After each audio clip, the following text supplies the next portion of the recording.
Martin, ano ba ang pangalan mo? Patricio. At ang ganda ng pangalan mo, oh. Ilan taon na si Patricio? 5 po. 5, ayan. Ano ba ang Tagalog ng 5? 6 6. Nag-aaral ka na? po. Nag-aaral ka na? Po. Apo. Saan ka napasok? Sa school. Okay, dahil ikaw ay nag-aaral na, katulad ba ng ibang bata, meron ka bang gustong maging paglaki? Apo. Anong gusto mo maging paglaki? Gusto mo maging isang? Tatay. Tatay. Ako, bata ka pa, gusto mo na maging tatay. Hindi. Oh, bakit? Ano ba ang ginagawa ni tatay? Nagsasabong. Nagsasabong. Tatay tayo dyan. Aray ko.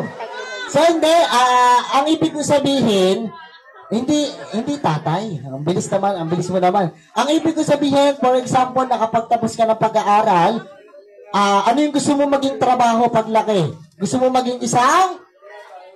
Doktor. Doktor, very good. Palakpakan naman natin. Gusto niya maging isang doktor paglaki.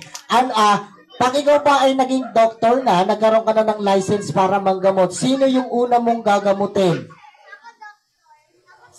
Mama. Si mama. Ayan, bait naman. Ano ba sakit ni mama?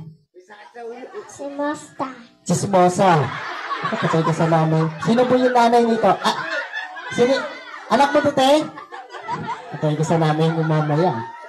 Dito ka lang, tayo ka lang. So, ganito yung gagawin natin. Sige, bago tayo magpatuloy, dahil sabi mo nga sa akin, nag-aaral ka na, saan ka ba magaling?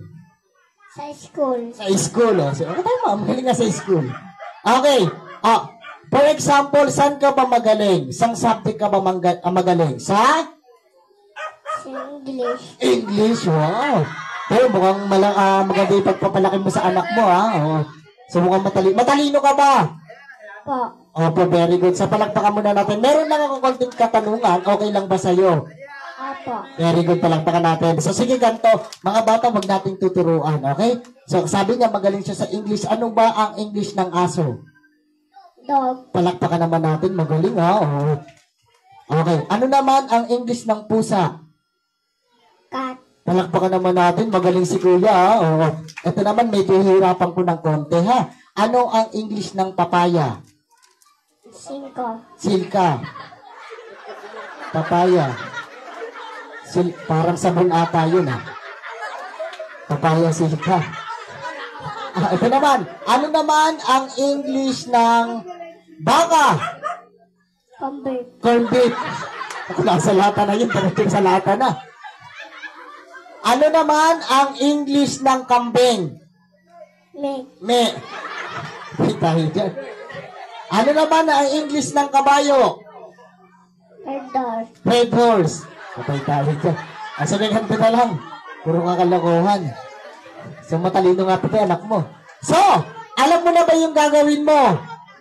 Apo. Anong gagawin mo? Kakain. Kamaya nga tayo kakain. Ang gagawin mo, babatiin muna si Martin ganito. Happy birthday, Martin! Wala pa. Makinig ka muna. Ganito lang. Happy birthday, Martin! Ready and begin! Happy birthday, Martin! Isa pa kailangan na habaan mo, ha? Bibilangan ka namin. Okay, isa pa. Ready? Happy birthday, Martin! 1, 2, ready and begin! Happy birthday, Martin! Isa pa. Ayusin mo. Ito, happy birthday, Martin! Ganon. Ready and go! Happy birthday, Martin!